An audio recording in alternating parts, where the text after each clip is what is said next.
दूसरे दिन किसी रेल से एक शानदार मेहमान नवाजी की छाप अपने हृदय में ले तुम चले जाओगे, ऐसा लेखक सोच रहा है।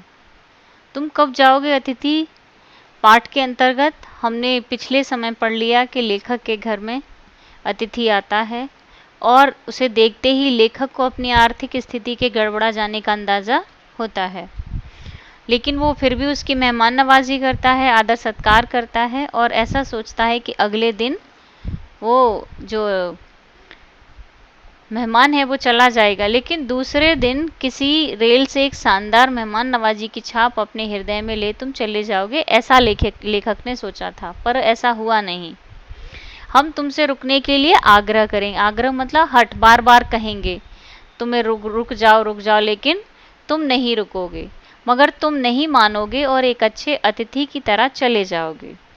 अर्थात हमारे आग्रह करने के बाद भी एक अच्छे अतिथि की तरह तुम चले जाओगे।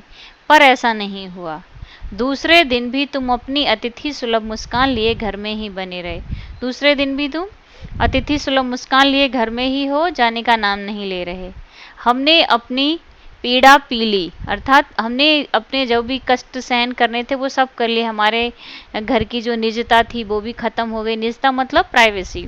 हमारी जो निजता थी वो ख़त्म हो गई, आर्थिक स्थिति भी गड़बड़ा रही है, लेकिन हमने वो सारे कष्ट सहन कर लिए। तो पीड़ा पी ली मतलब कष्ट सहन कर लिए और प्रसन्न बने रहे। स्वागत सत्कार के जिस उच्च बिंदु पर हम तुम्हें ले जा चुके थे, वहाँ से नीचे उतर हमने फिर दोपहर के भोजन को लंच की गरिमा प्रदान की और हमने जो दोपहर का भोजन था उसे भी लंच बनाया, अर्थात सीधा साधा जो भोजन था उसको भी एक अच्छे से लंच में परिवर्तित कर दिया और उसका महत्व बढ़ा दिया। और गरिमा का अर्थ होता है महत्व बढ़ाना।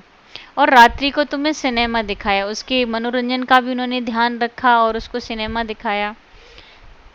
हमारे सत्कार का यह आखिरी छोर है। सत्कार मतलब आदर सम्मान। हमने जो तुम्हारा आदर सम्मान किया, बस अब उसका आखिरी छोर यानी सीमा आ चुकी है। अर्थात हमारे मेहमान नवाजी की यही लिमिट है, जिससे आगे हम किसी के लिए नहीं बढ़े। इतना आदर सत्कार हमने आज तक किसी के लिए नहीं किया, हे मेहमान, उतना हमने तुम्हारे लिए किया है। इसके तुरंत बाद प्रेम पूर्वक विदाई का वह भीगा हुआ क्षण आ जाना चाहिए था। वो बोलता है कि इतने, अब तुम दूसरा दिन हो गया, इतनी हमने मेहमान नवाजी दूसरे दिन भी तुम्हारी कर दी, लेकिन अब जो भावभीनी विदाई देने का समय था, भीगा हुआ क्षण, अर्थात एक दूसरे के लिए विदाई में रोते भी हैं ना लोग, तो उसको बोलते हैं भीगा हुआ क्षण। तो प्रेम पूर्वक जो विदा होते हैं लोग, एक दूसरे से दूर होने का जो दुख होता है उसमें रोते हैं, तो वैसा होना चाहिए था। जब तुम विदा होते हम तुम्हें स्टेशन तक छोड़ने जाते, पर तुमने ऐसा नहीं किया। बोलता है कि तुम जो जाने वाले थे, हम तुम्हें स्टेशन तक छोड़ने वाले थे, लेकिन ऐसा कुछ भी नहीं हुआ। तीसरे दिन की सुबह तुमने मुझसे कहा मैं धोबी को कपड़े देना चाहता हूँ। तो दूसरा दिन भी उसकी मेहमान नवाजी में बीत गया। अब तीसरे दिन लेखक से उसके मेहमान ने कहा कि मैं धोबी को कपड़े देना चाहता हूँ। यह चोट बड़ी ही अनसोची थी, अर्थात अचानक ऐसा हुआ कि उसने धोबी को कपड़े देने के लिए कहा, जैसा कि लेखक ने सोचा ही नहीं था। इसकी चोट मार्मिक थी, अर्थात उसकी ये बात उसके हृदय को छूट गई और उसे बड़ा ही कष्ट हुआ कि अब ये और दिन रुकने वाला है। तुम्हारे सामीप्य की बेला, बेला मतलब समय, सामीप्य निकटता एकाएक यूं रबर की तरह खिंच जाएगी, इसका मुझे अनुमान न था। लेखक कहता मुझे थोड़ा भी अनुमान न था कि तुम्हारे साथ रहने का जो समय है वो जल्दी समाप्त नहीं होगा और रबड़ की तरह लंबा होता ही चला जाएगा। पहली बार मुझे लगा कि अतिथि सदैव देवता नहीं होता, वह मानव और थोड़े अंशों में राक्षस भी होता है।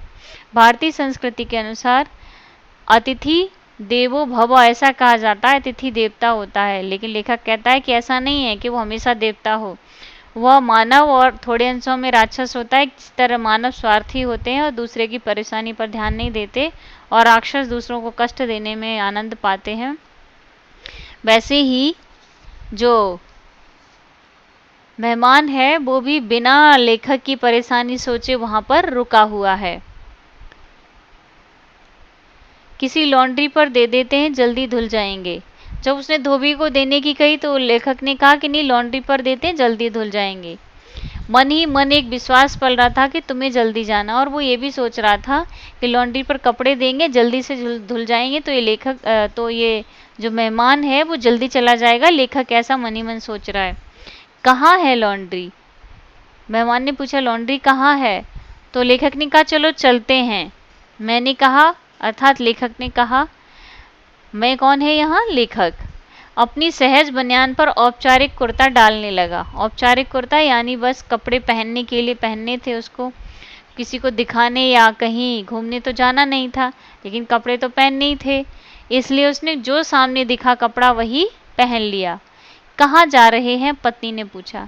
अब उसके बाद पत्नी ने पूछा कि कहाँ जा रहे हो? इनके कपड़े लॉन्ड्री पर देने हैं, मैंने कहा। मेरी पत्नी की आंखें एकाएक बड़ी हो गईं। आज से कुछ वर्ष पूर्व उसकी ऐसी बड़ी आंखें देख मैंने अपने अकेलेपन की यात्रा समाप्त कर बिस्तर खोल दिया था। जब पत्नी ने पूछा कि कहाँ जा रहे हो और लेखक ने जवाब दिया लॉन्ड्री पर कपड़े देने जा रहे हैं, तो पत्नी की आंखें गुस्से में बड़ी बड़ी हो गया। अक्सर कर होता है ऐसा कि गुस्से में आंखें बड़ी बड़ी हो जाती हैं लोगों की।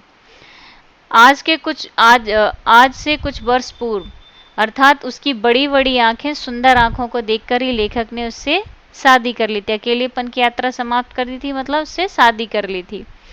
अब जब भी आंखें बड़ी होती हैं तो मन छोटा होने लगता है।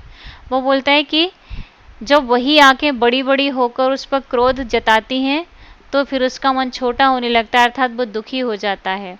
लेकिन इस बार वे इस वजह से बड़ी बड़ी नहीं थी कि वो लेखक पर गुस्सा थी, बल्कि वो इस आशंका और भय से बड़ी हुई थी कि अतिथि अधिक दिन ठहरेगा। बल्कि वो इसलिए आंखें बड़ी बड़ी करके लेखक को देख रही थी कि अब अतिथि और दिन उनके यहाँ रुकने वाला है।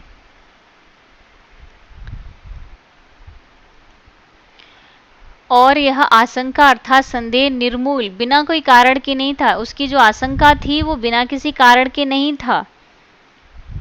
अब उसे पता चल गया था, कहती थी तुम नहीं जा रहे, अर्थात तुम लॉन्ड्री में कपड़े देने जा रहे हो, जब तक वो नहीं आ जाएंगे तब तक तुम नहीं जाओगे। लॉन्ड्री पर दिए गए कपड़े धुल के आ गए। अब वो भी कपड़े धुलकर आ गए, लेकिन लेखक तब भी यही सोच रहा है कि हे अतिथि, तुम अभी भी यहीं हो, तुम्हारे कपड़े भी धुल गए, तुम यहीं हो अभी तक। तुम्हारे भरकम शरीर से सलवटें पड़ी चादर बदली जा चुकी हैं। वो बोलते हैं तुम भारी भरकम जो शरीर वाले हो ना, मोटे शरीर वाले, उससे मेरी चादर जो गंदी हुई थी जिस पे सलवटें पड़ी थी, अब वो भी मैंने बदल दी है, पर फिर भी तुम यहीं हो। तुम्हें देखकर फूट पड़ने वाली मुस्कुराहट धीरे धीरे फीकी पड़कर अब लुप्त हो गई है। वो बोलता है कि ये अतिथि, तुमको समझ में नहीं आ रहा है कि मैं जो तुम्हें देखकर मुस्कुराया करता था, अब वो मुस्कुराहट कहीं ख़त्म हो गई है, तुम्हें दिखाई नहीं दे रहा है। ठहाकों के रंगीन गुब्बारे जो कल तक इस कमरे के आकाश में उड़ते हैं, वो बोलता है कि जो ठहाके लगा लगा कर हम हंसी के गुब्बारे उड़ाया करते थे आसमान में, वो अब कहीं दिखाई नहीं देता। हंसी का वो बातें सब समाप्त हो गई हैं। बातचीत की उछलती हुई गेंद चर्चा के क्षेत्र के सभी कोनों से टप्पे खाकर फिर सेंटर में आकर चुप पड़ी है। लेखक कहता है कि हमारे बातचीत के जो भी चर्चा के विषय थे, यहाँ वहाँ से आकर धीरे धीरे सब समाप्त हो गए हैं। अब हम दोनों चुपचाप हैं। अब इसे न तुम हिला रहे हो न मैं, अर्थात मैं भी चर्चा का कोई विषय नहीं छेड़ रहा, तुम भी किसी चर्चा के लिए कोई बात नहीं करते। कल से मैं उपन्यास पढ़ रहा हूँ और तुम फिल्मी पत्रिका के पन्ने पलट रहे हो। वो बोलता है कि मैं उपन्यास पढ़ रहा हूँ और तुम फिल्मी पत्रिका, एक दूसरे से कोई बातचीत ही नहीं हो रही है।